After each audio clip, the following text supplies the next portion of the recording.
Somewhere in El Paso, Texas, around 1915, a lieutenant named George S. Patton stood at the bar of a local saloon. On his hip sat his issued Colt M1911 semi-automatic pistol, a weapon that should have been perfectly safe. But Patton had done something to it, something that no regulation permitted, something that went against every principle of safe firearm handling.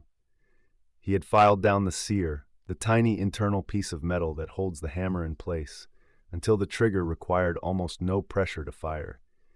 And then, standing at that bar, his foot slipped off the brass rail.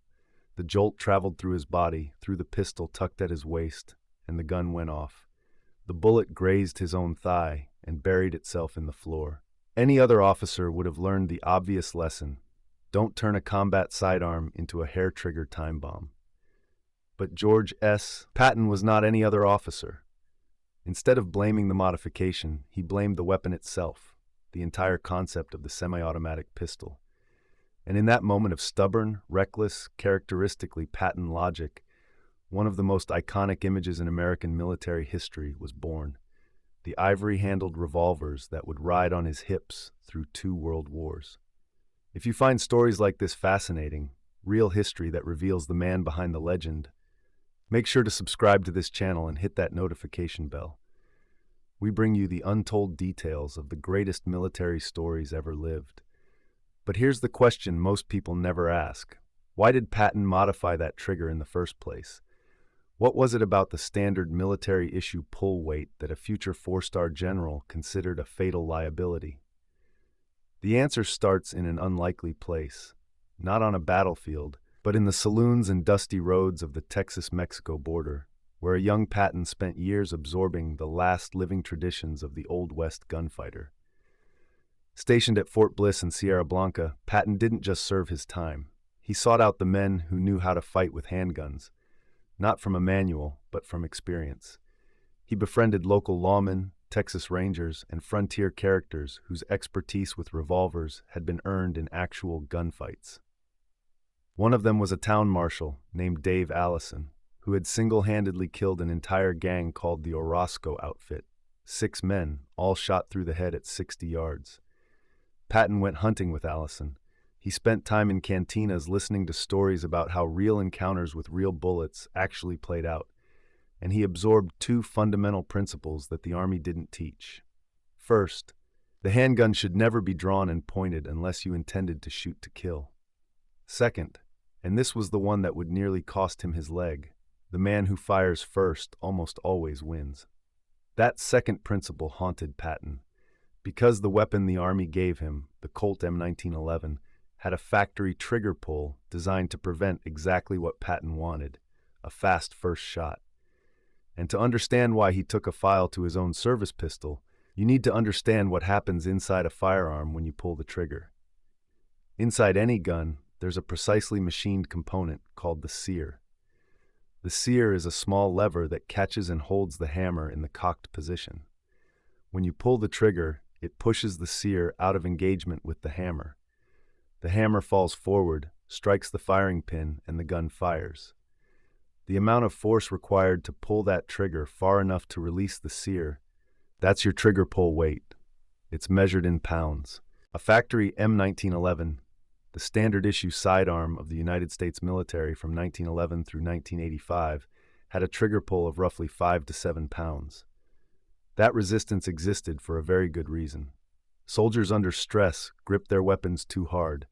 They stumble over uneven ground. They flinch from incoming fire. A heavy trigger pull acts as a buffer against those human errors, a mechanical safety net between a soldier's nervous system and a live round in the chamber. The Army considered this a feature. Patton considered it a death sentence. His reasoning was simple, and it came straight from the border gunfighters.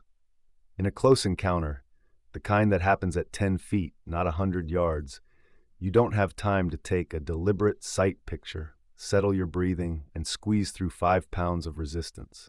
By the time your finger has overcome that pull weight, by the fraction of a second your hand muscles have contracted and shifted the barrel off target from the effort, the other man has already fired. In Patton's mind, the factory trigger turned the fastest shooter into a slower one. and slower meant dead. So he began stoning and filing the sear and hammer engagement surfaces on his M1911, carefully reducing the contact area between these two critical components. In gunsmithing terms, he was reducing the engagement depth of the full cock notch, making the hammer sit on a narrower and shallower ledge. This decreased the amount of trigger movement and force needed to push the sear free. The result, a trigger that broke with barely any pressure. What gunsmiths call a hair trigger. In practice, this meant removing thousandths of an inch of hardened steel from surfaces that were factory machined to precise specifications. It's delicate work even for a professional. Take too little off, and nothing changes. Take too much, and the hammer won't stay cocked at all. Or worse, it will appear to stay cocked but release at the slightest vibration, the slightest bump, the slightest shift in how the gun is carried. Now, Patton wasn't a novice with firearms. He'd practiced trigger pull techniques for hours, strong hand, offhand, every position. In the years between the wars, he even practiced a crude version of instinctive shooting with a Massachusetts sportsman named Colonel Francis Colby. In Colby's basement, they projected images of charging African game and spear-wielding figures onto a white-painted metal screen and fired 22 pistols loaded with explosive-tipped rimfire rounds at the targets. Speed and instinct over deliberate aim. Patton was training himself to fire the instant the weapon came level with the target, and a heavy trigger pull was, in his view, the last obstacle between intent and action. But there's a critical difference between a light trigger on a range toy and a light trigger on a combat pistol that you carry loaded every day, tucked into a holster or waistband in the dusty, rough conditions of the Mexican border. A hair trigger in that context isn't a competitive advantage. It's a ticking clock. And the clock ran out in that El Paso saloon. The exact details of the incident vary across sources, as is typical of stories that become military legend before anyone bothers to write them down properly. Whit Collins, a former senior editor at Guns and Ammo magazine who conducted extensive research on Patton's firearms, wrote that Patton had stoned or filed the hammer notch on his M1911 so fine that it reportedly went off when he stamped his foot, grazing his thigh. One version places it at a saloon bar with a Texan standing next to him who, being a gentleman, pretended not to notice. Another version has the round going into the floor near his boot. What every source agrees on is the critical detail. The gun fired without Patton intentionally pulling the trigger, because his modification had made the weapon mechanically unsafe. Now here's the part that makes this story pure Patton. Any rational person would have looked at that smoking hole near his foot and thought, I took the modification too far. I need to restore the factory trigger pull. But Patton didn't think like a rational person. He thought like a man who believed that attack was the only valid response to any problem, including his own mistakes. Instead of blaming his modification, he blamed the M1911 itself. He decided that the problem was the semi-automatic pistol as a concept. Too many parts, too dependent on springs and magazines, too mechanically complex to be trusted when your life depended on a single, immediate shot. He told his nephew, Frederick Ayer, Jr., who would later become a senior FBI agent, that the automatic pistol was a fine noisemaker for scaring people, but that if it was going to be necessary to fight with handguns to survive, you'd better practice with the revolver. The auto was an arm of two parts, Patton argued, requiring a magazine to function, while a revolver needed nothing but loose ammunition. And so he went shopping for the weapon that would define his image for the rest of his life. In March of 1916, still stationed at Fort Bliss, Patton ordered a brand new Colt single-action Army revolver from the Shelton Payne Arms Company in El Paso, serial number 332088. It cost him $50, a third of a second lieutenant's monthly salary. He specified a 4.75-inch barrel in .45 long Colt caliber with a silver-plated finish and elaborate Helfrich engraving. The grips were carved ivory, with his initials GSP in black enamel on one panel and a carved eagle on the other. It was theatrical, it was extravagant, and it was also deeply practical in a way most people overlook. The Colt single-action Army, the legendary peacemaker, operated on a fundamentally different mechanical principle than the M1911. As a single-action revolver, you manually cock the hammer with your thumb before each shot. This action compressed the mainspring and set the sear. When you pulled the trigger, the sear released the hammer. Here's what matters. The trigger pull on a properly tuned single-action revolver was naturally lighter and crisper than the factory pull on a double-action semi-automatic, typically between 2 and 3 pounds for a Colt SAA, compared to the 5 to 7 pounds of a stock 1911. The break was clean, with almost no creep or over-travel. In other words, the Peacemaker gave Patton what his hair trigger modification had been trying to achieve: a fast, crisp release. Without the mechanical danger of a filed-down sear on a weapon with a chambered round and a compressed firing pin spring. The revolver had replaced the modification. The Peacemaker's design was Patton's hair trigger, engineered by Samuel Colt, not filed by a lieutenant with more ambition than patience. But the Colt SAA had its own limitation, and Patton discovered it in the most dramatic way possible. During the punitive expedition into Mexico in 1916, when General Pershing sent 10,000 troops south of the border to hunt Pancho Villa, Lieutenant Patton led a raid on a ranch suspected of harboring one of Villa's lieutenants, Julio Cardenas. Patton rolled up to the hacienda in 3 Dodge touring cars at 50 miles an hour, one of the earliest motorized combat maneuvers in U.S. military history. It was closer to a cavalry charge than a modern military operation. Cars instead of horses, but the same violent speed, the same aggressive philosophy that Patton would later apply to tank warfare across Europe. 3 armed horsemen came charging out of the ranch compound, carbines blazing. Patton drew his ivory-handled Colt and opened fire. He shot Cardenas off his horse. He wounded a second man. His soldier's rifle fire brought down the third. But Patton had been carrying his revolver the old cavalryman's way, hammer resting on an empty chamber for safety, giving him 5 rounds instead of 6. When the last shot was fired, the cylinder was empty. 5 rounds. 3 dead men. 0 margin. He later carved 2 notches into the ivory grip, one for each man he personally brought down. That day changed his carry doctrine forever. From that point on, George S. Patton always carried at least 2 handguns. Always. Nearly 20 years later, in 1935, he purchased the second half of his legendary pair directly from Smith & Wesson, a .357 Magnum registered Magnum, serial number 47022, which later became known as the Model 27. This was a revelation in handgun power. The .357 Magnum cartridge had been introduced that same year, and the registered Magnum was the original platform designed to fire it, each one individually fitted and registered by the factory.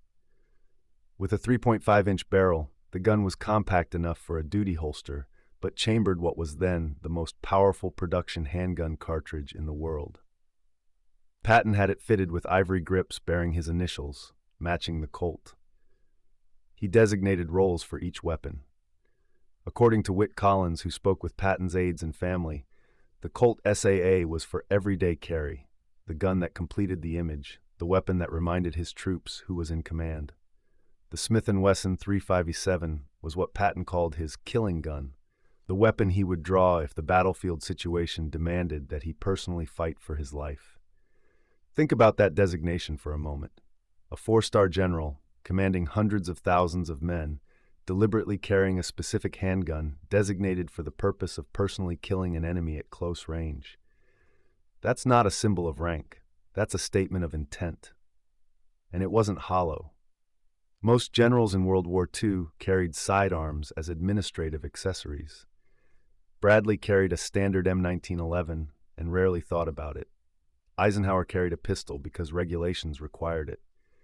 But Patton carried his revolvers the way a boxer tapes his hands, as instruments of violence he fully intended to use.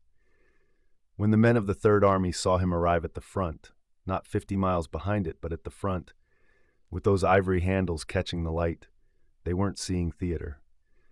They were seeing a commander who believed he was never more than a few seconds away from needing to draw and fire. As Patton explained to Major General Littlejohn in December 1944, he wanted his men to know where he was and that he risked the same dangers they did. The revolvers were part of what he called his fancy dress, the cultivated image of a warrior general. But they were also real weapons, maintained, loaded, ready. Patton also carried backup guns, a Colt Model 1903 pocket hammerless, or a Remington Model 51 in .380, tucked into waistbands or shoulder holsters. He was never without the means to fight. Never. During the North African campaign, German aircraft strafed his encampment while he was in a meeting with air commanders who had just assured him that the Allies had achieved air superiority. While other officers dove for cover, Patton, carrying his Remington pocket pistol, stood his ground and fired back at the attacking plane. It was futile militarily. A .380 round against a Luftwaffe fighter is not going to change the course of a battle, but psychologically, it was devastating, in Patton's favor. His troops saw a general who refused to take cover, who fought back with whatever weapon he had in his hand. That image, the general who shoots back, was worth more than a dozen motivational speeches. And his broader philosophy of warfare was nothing more than that hair trigger writ large across the map of Europe. Patton's entire doctrine was built on the principle of overwhelming instantaneous aggression. He believed that nobody ever defended anything successfully, that there was only attack and attack and attack some more. He argued that whenever you slowed anything down, you wasted human lives. Those ivory-handled revolvers were physical manifestations of a command philosophy that rejected hesitation at every level, from grand strategy down to the trigger pull of a sidearm. When his Third Army was activated in France on August 1, 1944, it proved the doctrine beyond any argument. His forces traveled 150 miles in 19 hours. They swept eastward to Le Mans, closed the Falaise Gap, and advanced 475 miles to the Meuse River. Then, during the Battle of the Bulge, Patton pivoted his entire army 90 degrees northward and marched through terrible weather to relieve the besieged forces at Bastogne, a maneuver completed in roughly 48 hours that military academies still study today as a masterpiece of speed and decisive action. That was Patton's hair trigger applied to armored warfare. No hesitation, no pause. No waiting for the perfect moment. Violence of action, executed immediately, with the understanding that the cost of delay was measured in American lives. Today, Patton's two iconic revolvers sit in a glass case at the West Point Museum, the Colt single-action Army with its two small notches carved in the ivory, and the Smith & Wesson .357 Magnum, still carrying the weight of the word Patton gave it, the killing gun. And the irony of those beautiful weapons is this. They exist because a young lieutenant filed down the sear on his M1911 and nearly shot himself in a Texas saloon. The most famous sidearms of World War II were born from a modification that went wrong, carried by a man who refused to learn the safe lesson from his own mistake, and instead drew from it a more dangerous, more aggressive, and ultimately more effective conclusion. He was wrong about the M1911. That pistol went on to serve with distinction for over 70 years, the longest-serving military sidearm in American history.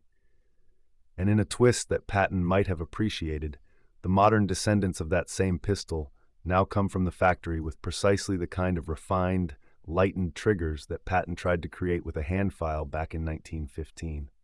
Today's competitive shooters and tactical operators routinely run trigger pulls in the 2 to 3 pound range, exactly the territory Patton was chasing. But they do it with factory-engineered components, precision machined sears, and firing pin safety mechanisms that Patton's generation never had. What was reckless and dangerous in 1915 is standard practice in 2026. The hair trigger that nearly ended his career before it began has become the default in high-performance handguns. Patton was simply decades ahead of the engineering that would make his instincts safe. But he was right about something far more important, that in combat, the man who acts first usually wins. And he proved it, not just with tanks and infantry and air support, but with a pair of ivory-handled revolvers that he wore like a promise. I am ready. I am always ready. And God help the man who makes me draw. If this story gave you a new way to think about old blood and guts, do us a favor. Hit subscribe, leave a like, and tap that notification bell. We've got more untold stories from the greatest war in history coming your way. The kind of history that deserves to be remembered, not just the battles, but the choices that made the men who fought them.